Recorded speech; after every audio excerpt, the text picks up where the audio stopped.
All right, joining the desk now are Fox Sports NFL analyst LeVar Arrington and Brady Papinga. Marcel, let's get us rolling. Should Phillip Rivers be looking for a starting job in 2020? Absolutely. Absolutely. It's just crazy that we're going to really try and borrow a mindset that is not obviously the mindset that Phillip Rivers used to become Phillip damn Rivers. Let's lower the bar, y'all. Let's just lower the bar so we can just jump over it. And yay, everyone thinks I did something. That's not a competitor. That's not how any of us are built.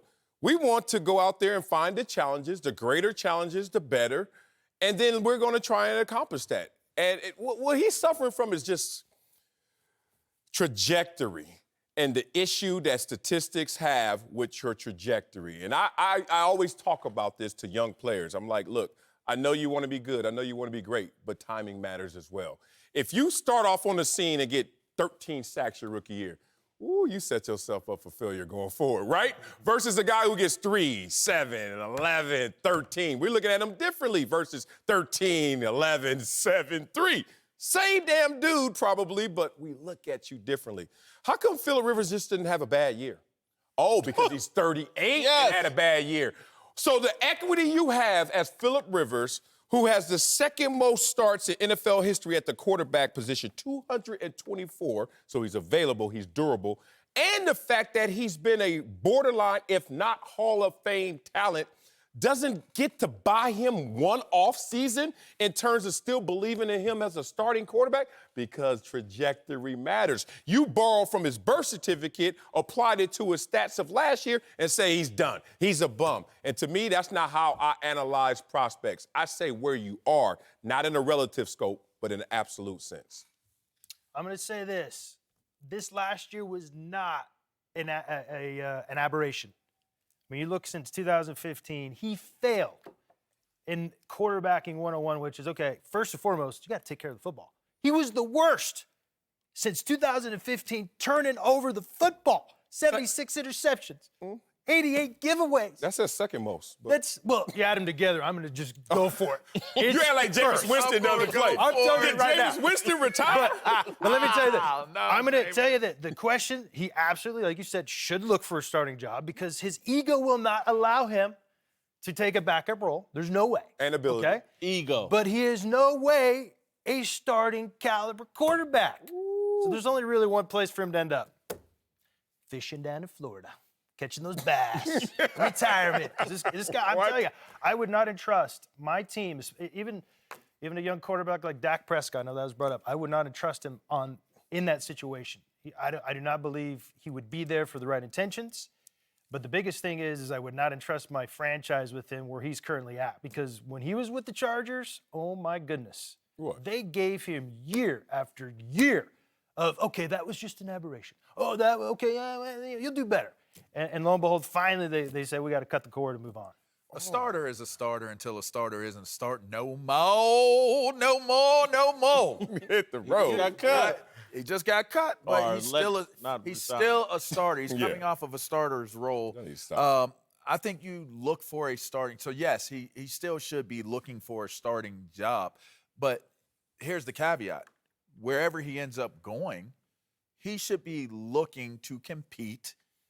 Even if he was staying in LA, he should be looking to compete to have that starting role. So regardless of how many times he's turned the ball over or how poor he's played, there are a lot of quarterbacks out here that play substandard style football. He still has the opportunity to actually beat somebody out and be a starter. Did you listen? Approach it that way. Did you read what he said yesterday about the parameters he put on continuing to play? He eliminated half the NFL. Can't have a leaky O-line, got to be in contention for a Super Damn Bowl, right. blah, blah. He eliminated more than half of the NFL, and that's why it's down to two teams, Indianapolis and Carolina. And to me, anybody that thinks Phillip Rivers, based off what we saw last year and what we've seen since 2015, Brady didn't even mention the number one thing, 45, the most losses for a starting quarterback since 2015. Anybody looking for that guy to magically show up in Indianapolis with a new personnel, unless he's maybe familiar with the system or whatever, it's not going to go well, and expectations are going to be elevated.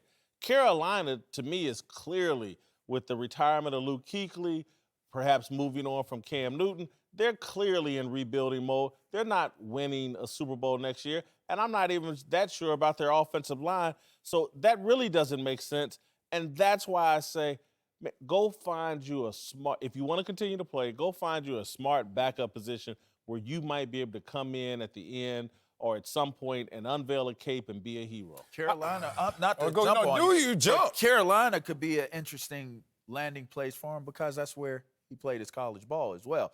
I think if somebody understands the terrain of North Carolina as a historically strong quarterback, maybe he plays a part. What the hell in that, you selling? know? Newspapers? I'm just saying, It's been 20 years since that dude been out there. But Then when he had a chance to move, he didn't move back to Carolina. He moved to Florida. But there's something to be said about it in terms of still his hear you. legacy is still. You know what? There's connected something to be said about how good he still is.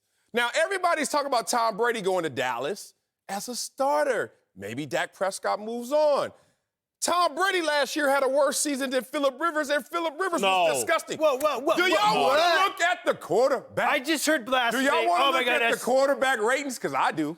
Okay, I got to remind I you. said a woo. Why is Tom Brady lower than Phillip Rivers and Phillip Rivers Because he decline? didn't have Keenan Allen and all the other Hey, stuff they had man, in- if it with was the Chargers. fifth, we all be lit, brother. But guess what? It's not. Marcellus, you're going to get struck by lightning. The fact that you said that was right. blasphemy from on high. I'm just giving you Phillip numbers. Rivers was a Hold better Hold on. When quarterback you than use Tom numbers Brady? to Oh my condemn him, goodness. it's fine. When I use numbers to uplift him, oh my God, lightning is coming. Why you got to do that to the brother? Let me tell Where'd you- that come from? Where that lightning coming from? Because Where's your lightning? The LA Chargers. Let me explain it. You use the rating. The rating is like accumulation of a bunch of different stats. Damn right. I ain't got Stats time out to go a through rating. everything. So I let's go am rate. using the number one. Second to the scoreboard. Okay. The number one most impactful stat that determines an outcome of the game Turnover. is turnover. I'm with you, brother. And the fact that he was the worst and most careless, I don't care what quarterback you compare him to in terms of rating. Jamie, What that about, right what there about is the completion indicator. percentage? What about accuracy? That doesn't matter at this point. Oh, Because if you turn the so ball Tom Brady over, can have a worse one than Phillip Rivers too, and that's as still long as he doesn't turn the ball over, he's playing better at the quarterback Brady position. Y'all didn't need to have stop. the personnel, and that's the other indictment of Phillip Rivers is everybody thinks, oh, if you plug in the right quarterback, the Chargers can win. I respect that and I agree with that, but let's not act like the Chargers didn't have issues. Let's act like their running back wasn't there in the beginning, so they had to go through that transition. Offensive line issues. They lost Derwin James, so the secondary was different. They had like almost the measles of issues all around the team. There we and go. You see, I'm we selling go. it right. And the constant go. was Phillip Rivers, who was in decline last year. But to the level of you were a borderline Hall of Famer, if not Hall of Famer, to